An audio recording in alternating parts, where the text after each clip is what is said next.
The fluorescent lights of County General Hospital buzzed overhead like angry wasps as Janelle Washington scrubbed the same stretch of linoleum for the third time that morning.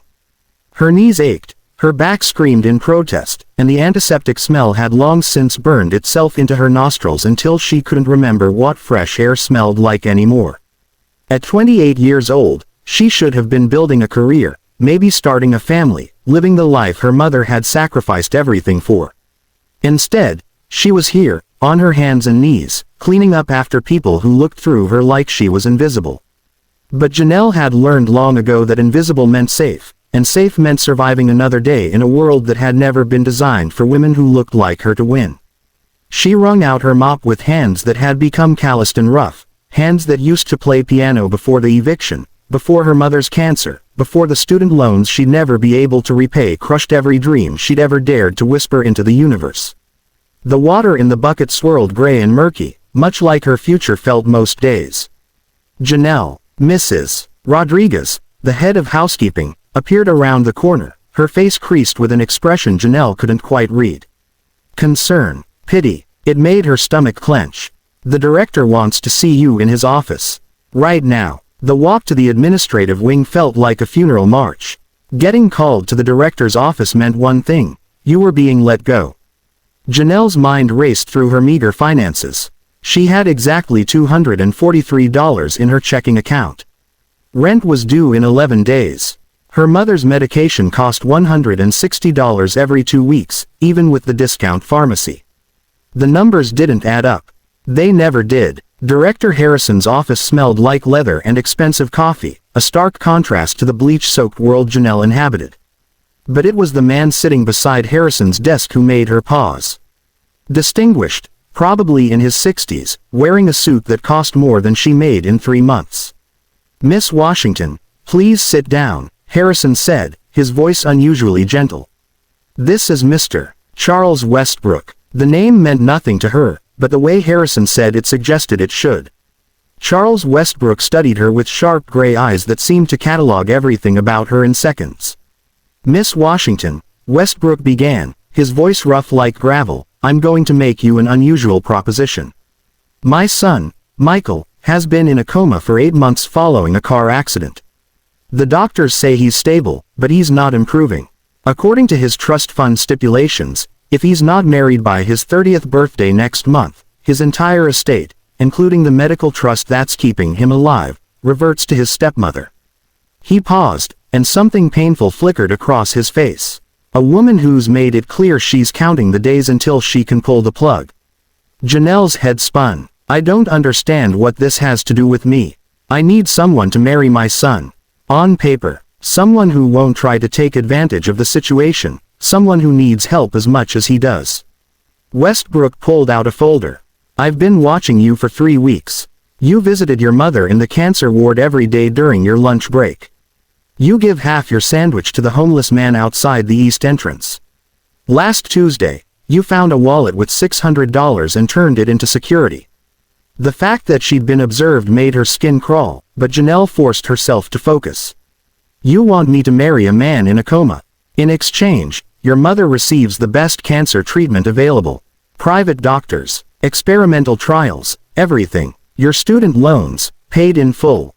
A salary of $5,000 a month for as long as Michael remains in his current condition." Westbrook leaned forward. "If he wakes up, you can annul the marriage immediately with a settlement of $100,000. If he doesn't, you stay married and keep receiving support. Either way, you and your mother are taken care of." It sounded like a fairy tale, which meant it was probably a trap. "Why me? Why not hire someone? Because I've seen people hired for this kind of thing. They're actors, mercenaries. The moment someone questions the legitimacy of the marriage, it falls apart." His voice cracked slightly. "I've watched vultures circle my son for 8 months.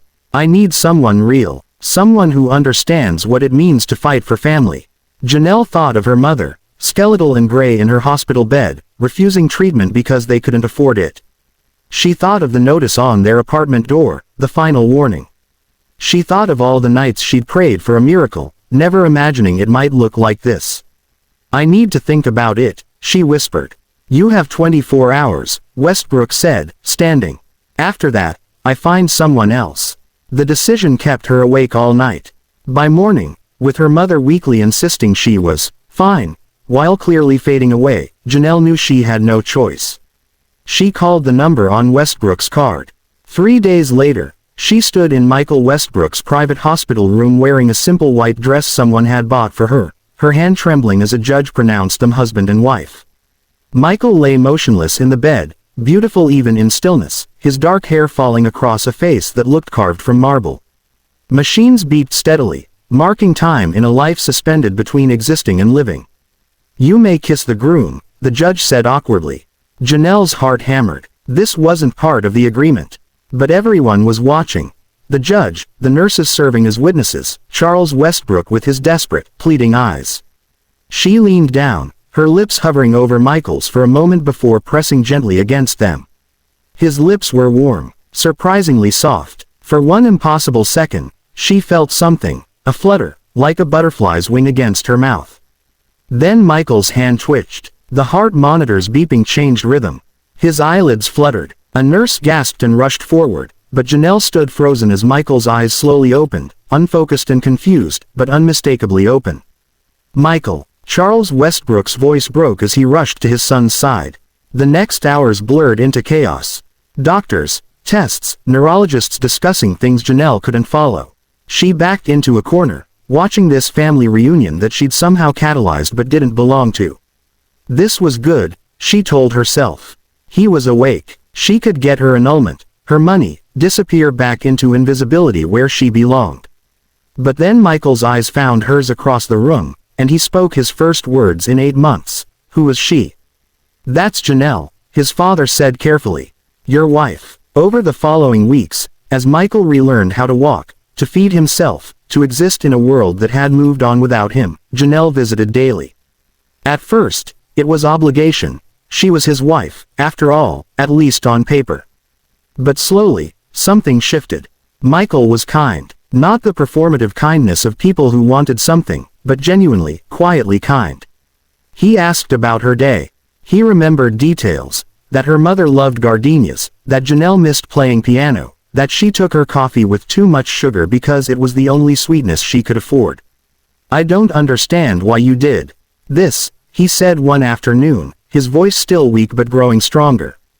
Married a stranger in a coma. Janelle hesitated, then told him the truth about her mother, the debt, the desperation. To her surprise, he didn't look at her with pity or judgment. You saved my life, he said simply. The doctors told me about my stepmother's plans. If I hadn't been married. He reached for her hand, and she let him take it. You gave me a reason to wake up. Some part of me heard you, felt you, knew someone was fighting for me. That's not scientifically possible, Janelle said, but her voice shook. Maybe not, but I remember your voice reading to me. I remember you telling me about your mother, about the piano you used to play. I remember feeling like someone saw me, not just the trust fund or the tragedy, but me. His thumb brushed across her knuckles. I remember your kiss. The weeks turned into months. Janelle's mother began an experimental treatment that actually worked. Janelle enrolled in online classes to finish her degree. And somewhere between physical therapy sessions and late-night conversations, between Michael meeting her mother and Janelle learning that he'd been an architect before the accident, between shared meals and comfortable silences, the arrangement stopped feeling like a business transaction. It was Michael's father who finally said what they were both afraid to acknowledge. You know, Charles said during one of his visits, you two can actually be married. Not just on paper. Janelle and Michael exchanged glances. We barely know each other, Janelle protested weakly. You married him in a coma, Charles laughed. I think you've already committed to knowing him under the most challenging circumstances possible. That night, alone in Michael's room after his father left, Michael turned to Janelle. He's right, you know. I fell in love with the woman who married a stranger to save her mother. Who read to me every day even though I couldn't respond. Who saw me as a person, not a payout. He took her hand. I don't want an annulment. I want a real marriage. But only if you want it too. Janelle looked at this man who had become her best friend, her confidant, her unexpected joy. She thought about how he'd held her while she cried when her mother got her good test results. How he'd surprised her with a keyboard so she could play piano again. How he looked at her like she was precious, valuable, seen. "I don't want an annulment either," she whispered. Their second wedding happened a year later, with Janelle's mother, cancer-free and radiant, walking her down the aisle. This time, when the officiant said, "You may kiss your bride," Michael pulled her close and kissed her with the passion of a man who knew exactly how precious life and love truly were. As their lips met, Janelle thought about the desperate woman who'd walked into an impossible situation with nothing but hope and necessity. She thought about how sometimes miracles don't look like you expect them to. How the greatest love stories sometimes start in the darkest places. "What are you thinking?" Michael whispered against her lips. "That sometimes the craziest decisions are the ones that save us," she said. "That you can't plan for magic. And that I'd marry you in a coma all over again if it meant ending up right here." Around them, their family and friends cheered. But in that moment, it was just the two of them. Two people who'd found each other in the most improbable way and chosen to build something real from an arrangement that should have been temporary. Love, Janelle realized, didn't always arrive on schedule or in the package you expected.